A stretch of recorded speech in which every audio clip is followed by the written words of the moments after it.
Hi, my name is Carly Flick. I'm a senior at Edinburgh University of Pennsylvania. I'm a criminal justice major, and the class I am doing this presentation for is Seminar 500. I am doing a presentation out of the book Key Ideas in Criminology and Criminal Justice. I am doing chapter 3 out of the book, and that is called The Science Behind Criminal Behavior.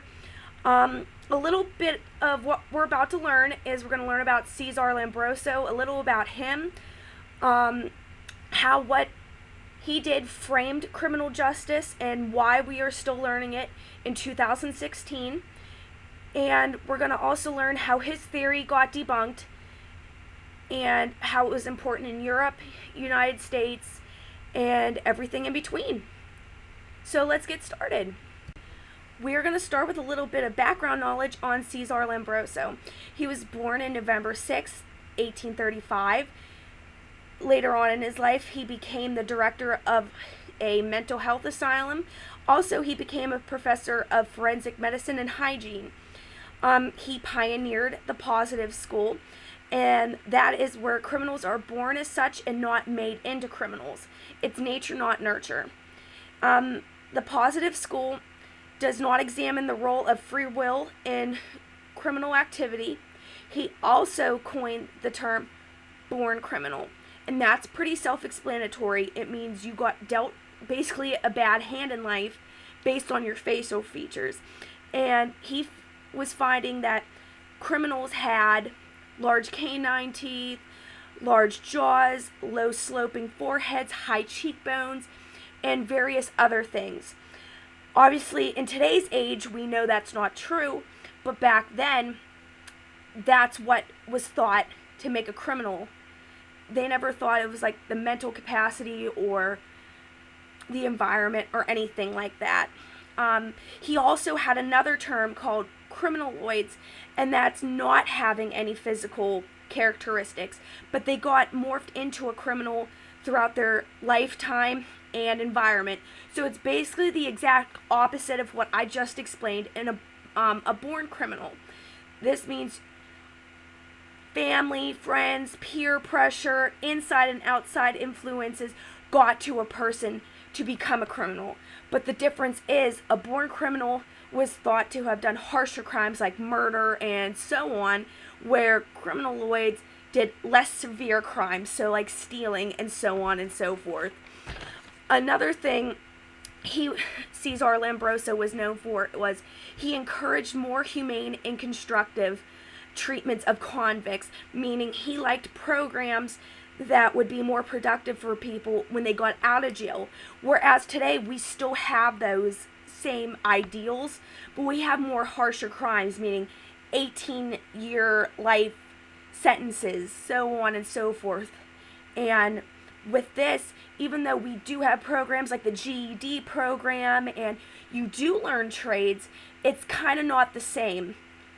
It's the same but different. Back then, you were in for so many months to so many years, and when you came out of it, you had a trade, like whether it be farming or metal smithing or whatever at that time period was popular, you had a trade to carry out. So instead of committing a crime to stay alive for like eating and having the necessities to live, these people had a trade they can work under and be able to live a good lifestyle.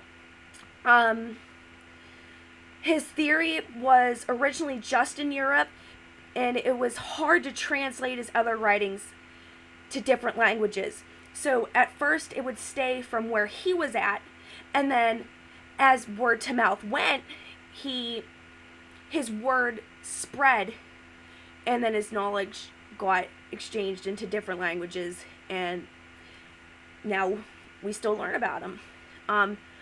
The reason why his ideals spread was his thinking was so controversial for the time you could not ignore it.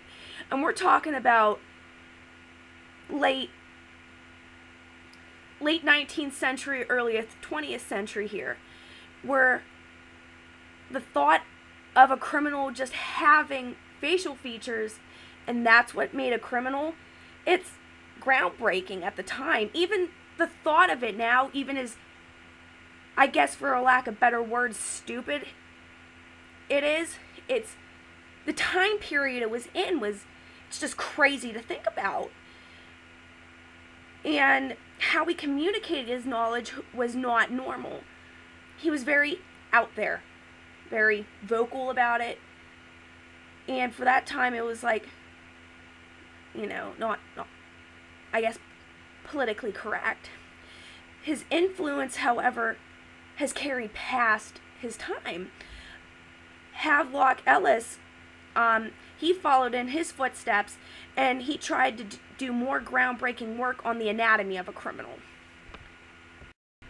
Even though feminism was not even a word back in this time period, it was found that he kind of was a feminist because he made independent studies solely just for women and wanted to help them, meaning female offenders and like what made them that, so on and so forth, and wanted to carry on help for these women.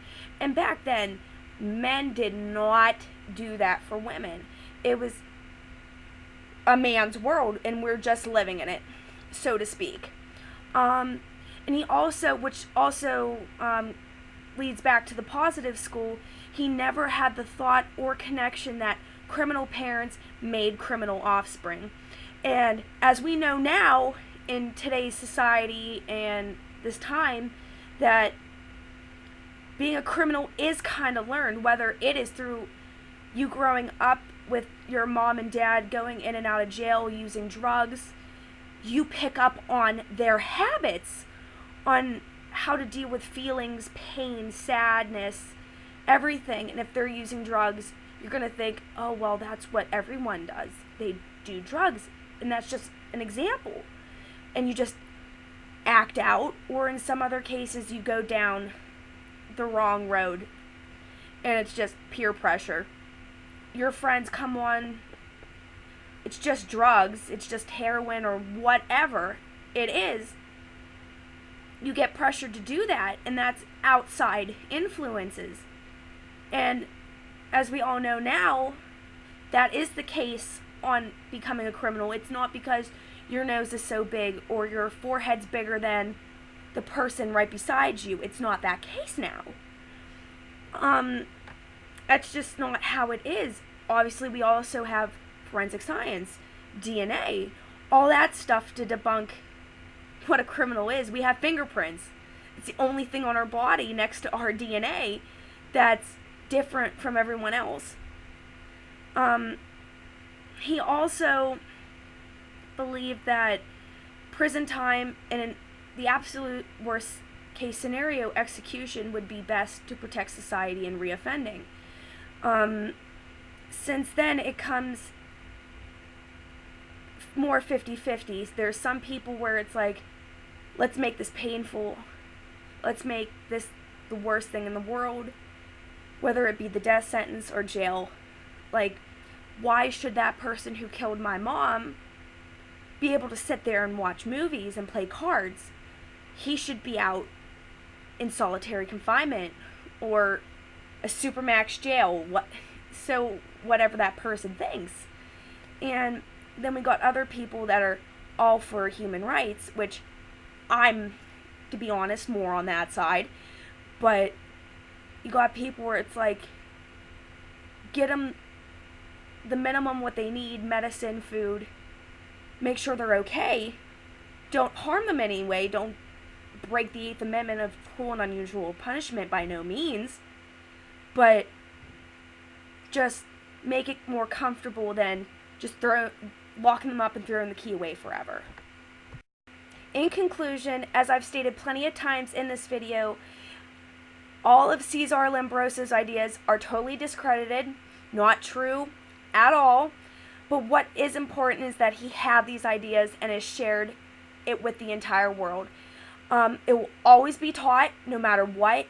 He had these ideas in the late 19th century, early 20th century, and it's 2016 now, and we are still getting taught all this in a college level course. I remember learning it my freshman year, and 4 years later I'm a senior, and I'm doing a presentation on it. So it will always be taught, and that is what's important. And I guess that's what all that matters is, no matter what, we're going to learn.